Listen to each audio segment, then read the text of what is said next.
Assalamualaikum warahmatullahi wabarakatuh. Saya Merlina Maulida. Di sini saya akan membahas mengenai materi bukti audit. Yang akan dibahas pertama kali yaitu penegasan. Penegasan yang pertama yaitu saat menguji kejadian. Auditor mencari bukti untuk memverifikasi bahwa transaksi tercatat atau peristiwa seperti pendapatan atau item beban terjadi dan terkait dengan entitas. Yang kedua, saat menguji kelengkapan. Auditor mencari transaksi atau peristiwa dan memastikannya telah direkam. Yang ketiga, saat menguji keakuratan. Auditor mencari bukti bahwa transaksi dan peristiwa telah terjadi dicatat pada jumlah yang sesuai. Yang keempat, saat menguji cut-off. Auditor mencari bukti bahwa transaksi telah dicatat di periode akuntansi yang benar. Yang kelima, saat menguji hak dan kewajiban. Auditor mencari bukti untuk memverifikasi yang direkam aset yang dimiliki oleh entitas dan kewajiban yang dicatat mewakili komitmen entitas. Dan yang terakhir, saat menguji penilaian dan alokasi. Auditor mencari bukti bahwa aset, kewajiban, dan item ekuitas telah dicatat pada jumlah yang sesuai dan dialokasikan ke buku besar yang benar sesuai akun. Yang kedua, mengenai jenis bukti audit. Jenis bukti audit yang pertama yaitu bukti audit yang cukup dan tepat. Bukti yang cukup dan tepat merupakan konsep inti dalam audit. Kecukupan berkaitan dengan kuantitas dan ketepatan berkaitan dengan kualitas bukti audit yang dikumpulkan.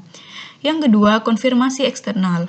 Konfirmasi eksternal dikirim langsung oleh auditor ke pihak ketiga yang diminta untuk menanggapi auditor tentang hal-hal yang termasuk dalam surat konfirmasi. Yang ketiga, bukti dokumenter. Ini mungkin dihasilkan secara internal atau eksternal.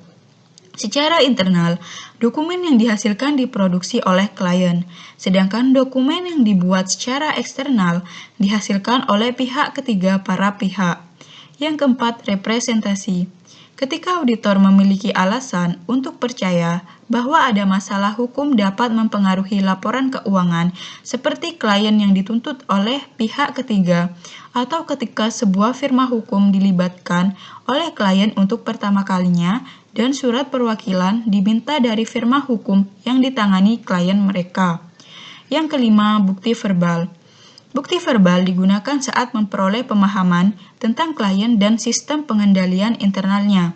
Ini dapat digunakan untuk menguatkan bentuk bukti lain. Yang keenam, bukti komputasi.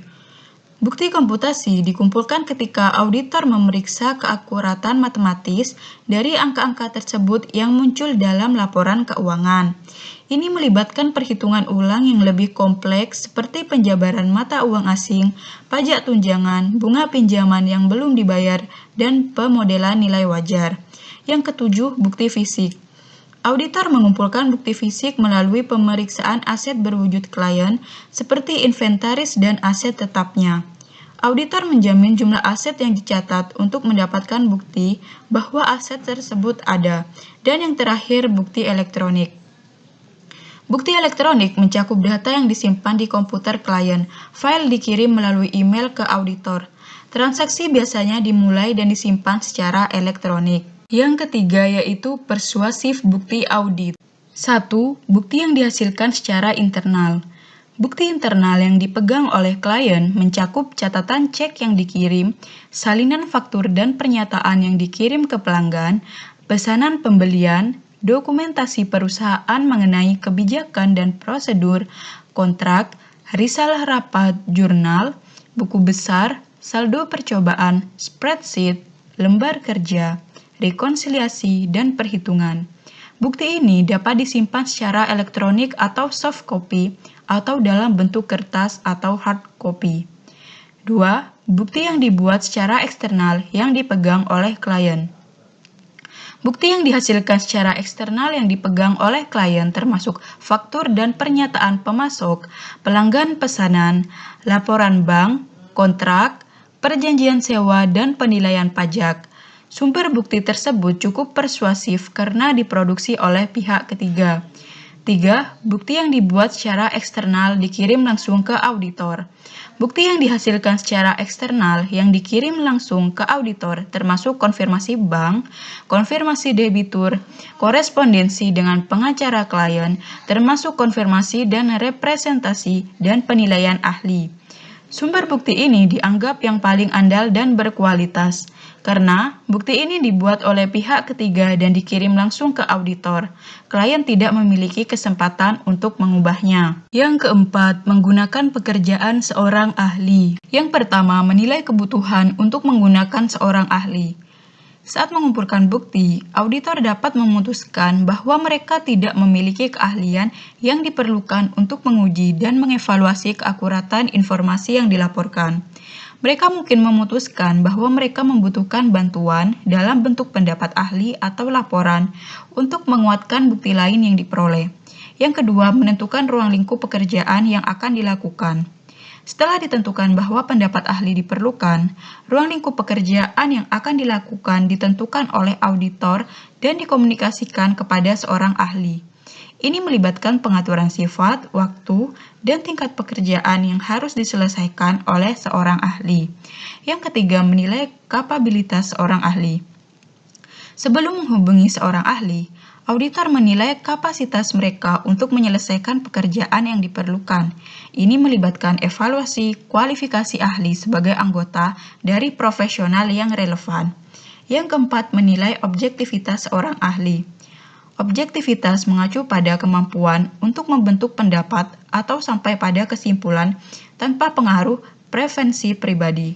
Seorang ahli diharapkan lebih objektif jika tidak terkait dengan klien. Yang kelima, menilai laporan seorang ahli. Laporan seorang ahli harus ditulis sedemikian rupa sehingga auditor yang bukan merupakan seorang ahli di bidang yang dilaporkan dapat memahami konteks teknis laporan. Laporan tersebut harus merinci masing-masing tahap proses yang digunakan untuk mencapai opini atau kesimpulan keseluruhan dari laporan. Dan yang terakhir, tanggung jawab untuk kesimpulan. Tanggung jawab untuk sampai pada kesimpulan keseluruhan tentang kebenaran dan keadilan klien laporan keuangan berada pada auditor. Ketika seorang auditor memutuskan untuk menggunakan seorang ahli, auditor bertanggung jawab untuk menilai kualitas bukti yang diberikan oleh seorang ahli dan menentukan apakah itu dapat diandalkan dan objektif. Yang kelima yaitu menggunakan pekerjaan auditor lain. Auditor yang bertanggung jawab untuk menandatangani laporan audit mungkin perlu mengandalkan bukti yang diberikan oleh auditor lain untuk komponen tertentu dari laporan keuangan klien. Ini terjadi ketika klien beroperasi di sejumlah lokasi, memiliki divisi atau anak perusahaan yang tersebar di seluruh negara, atau memiliki aset penting di lokasi lain. Yang keenam, prosedur pengumpulan bukti. Prosedur yang pertama yaitu auditor akan memeriksa catatan dan dokumen untuk berbagai alasan. Saat menguji kontrol, sebuah auditor akan memeriksa dokumen untuk bukti bahwa misalnya perhitungan telah diperiksa, saldo telah direkonsiliasi, masukan telah disepakati dengan keluaran, dan manajemen telah mengesahkan pembelian yang signifikan. Yang kedua, aset berwujud diperiksa.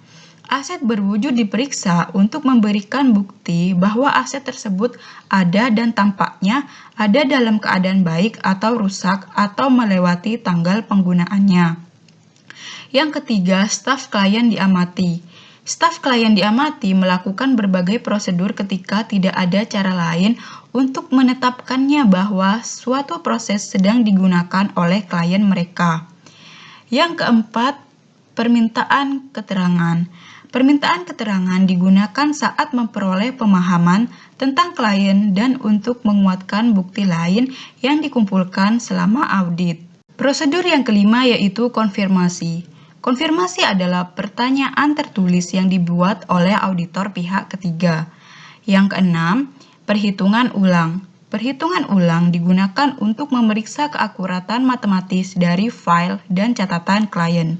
Yang ketujuh, kinerja ulang. Kinerja ulang berarti mengikuti proses yang digunakan oleh klien. Saat menguji kontrol, Prosedur klien dilakukan kembali untuk memeriksa apakah kontrol efektif. Dan yang terakhir yaitu prosedur analitis. Prosedur analitis digunakan untuk menilai hubungan antara informasi keuangan dan non-keuangan. Sekian pembahasan materi kali ini. Terima kasih. Wassalamualaikum warahmatullahi wabarakatuh.